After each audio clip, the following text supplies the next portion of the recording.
learn more about how vision affects our daily lives? Well, this is a great segment for you because that includes vision in the classroom, women in medicine, and careers for the visually impaired, and much more. Each week, you can be fascinated by topics that include and branch beyond medicine, provided by the PCVI Network.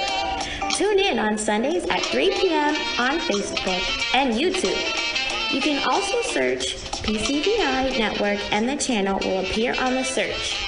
New and exciting episodes hosted by Darlene Aristide will be posted weekly. You won't want to miss this. Trust me. We'll see you then.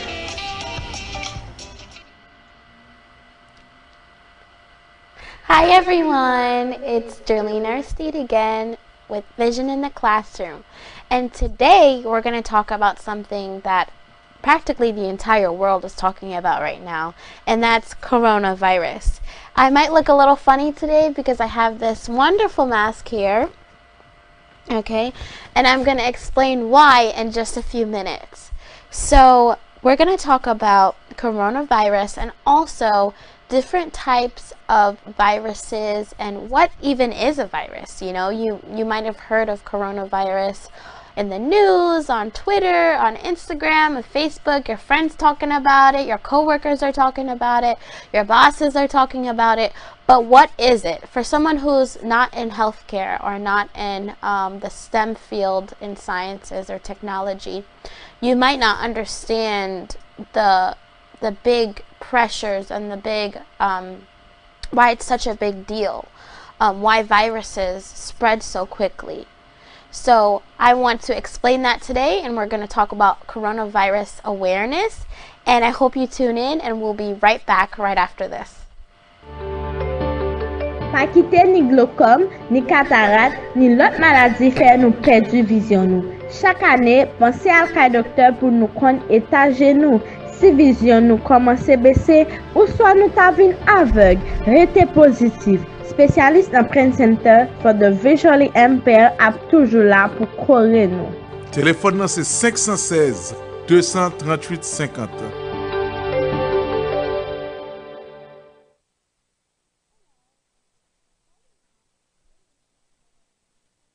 PowerPoint, a slideshow to illustrate exactly what is a virus. So a virus is an infectious agent. It's a microorganism actually. It's really teeny tiny small, it's microscopic, meaning it's very small. And it lives in a host cell. And a host cell is any living cell. And it takes the host cell's DNA and actually feeds off of it. And it needs it in order to reproduce. So that's why viruses are so dangerous, because they spread rapidly, because they don't need, you know, anything special. They just need a living cell and they just latch onto it and they go ahead and reproduce. So, and the scary thing about viruses also is that they are very dependent on living cells. So what has living cells? All humans, right? Basically any human, any animal has a living cell.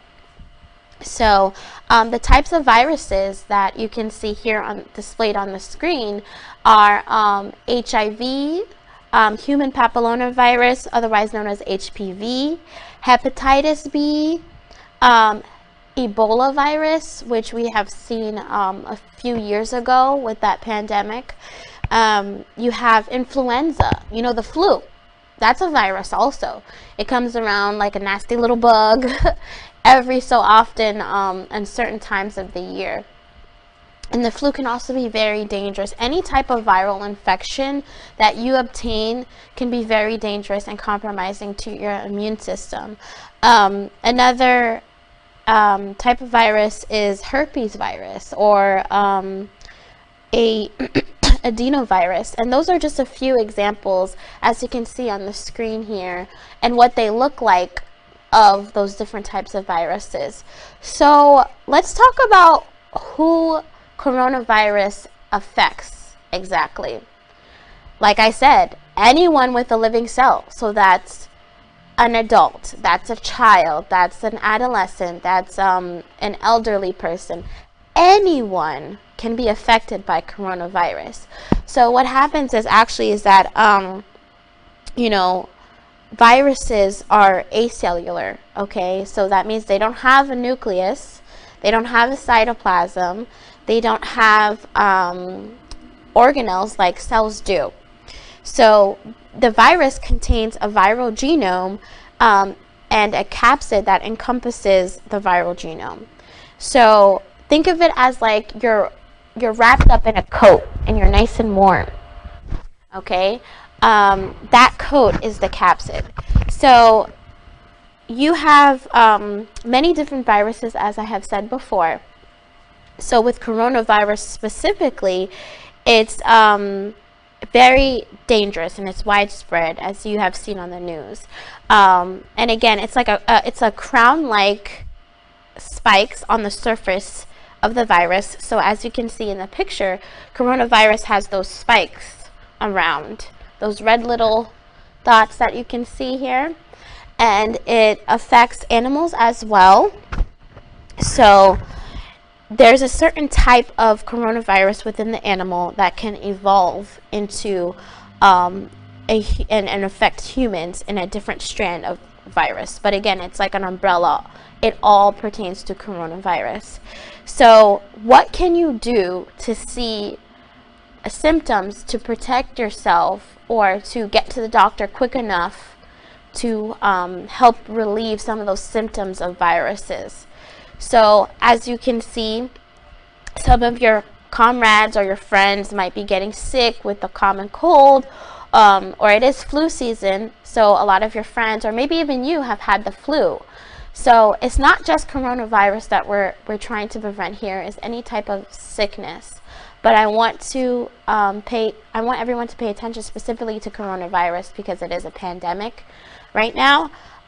So symptoms can appear within 2 to 14 days of exposure. Now again, that's a big range.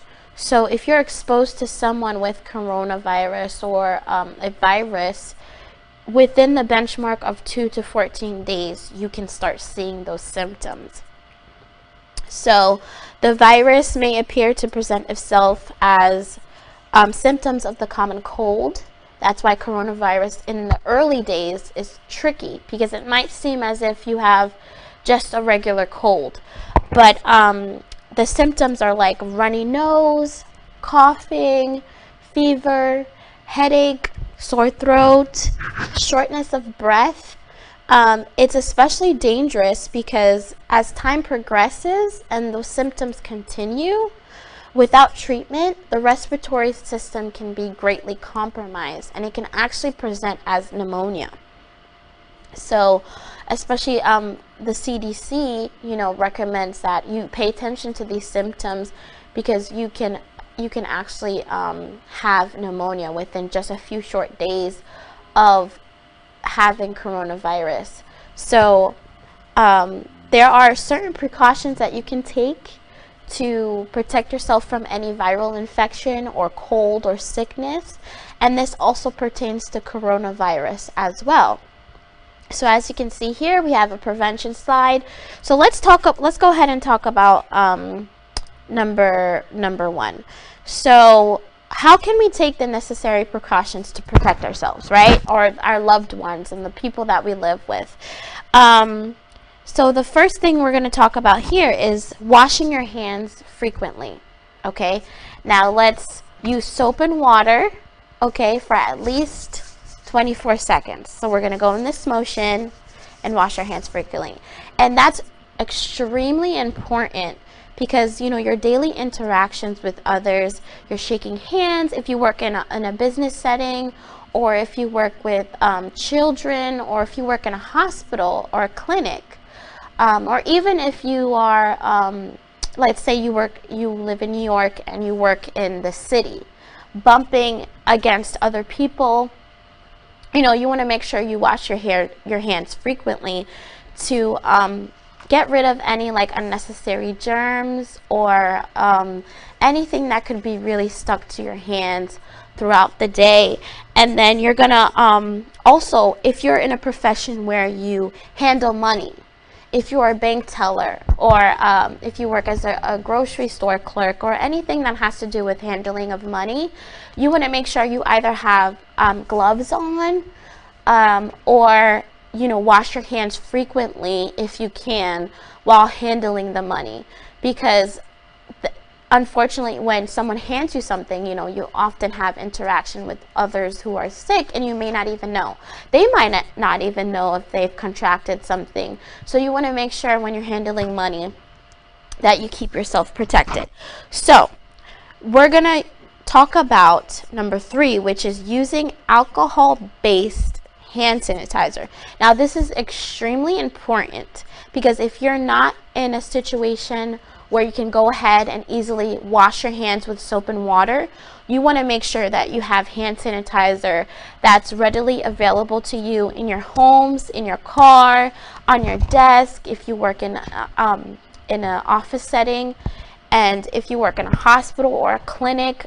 These are always around, but make sure that you have them on your person also.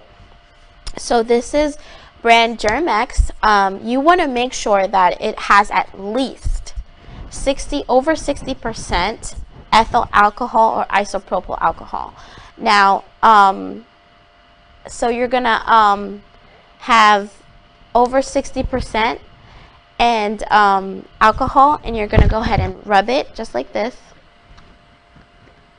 Okay, an amount like this, and we're just gonna go in circular motions. Okay, and it's quite effective for killing off those germs, those unwanted little guys on your hands. Okay, so again, if you're not able to wash your hands with soap and water right away, over 60% of alcohol is important. Okay, and so now with that, we're going to go ahead and take a break. And thank you so much for watching so far, and stay tuned to make sure that you know all of the preventative measures that you can take to prevent yourself from infection. Thank you. We'll be right back.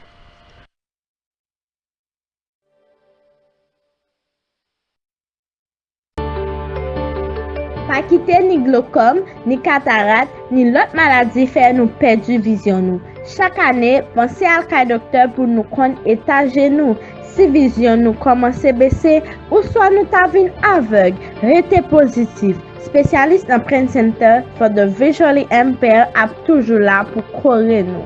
Téléphone c'est 516 200.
Soit nous ta vin aveugle, rete positif. Spécialiste dans Brain Center for the Visually Impaired ap toujours là pour correr nous. Téléphone nan c'est 516 238 50.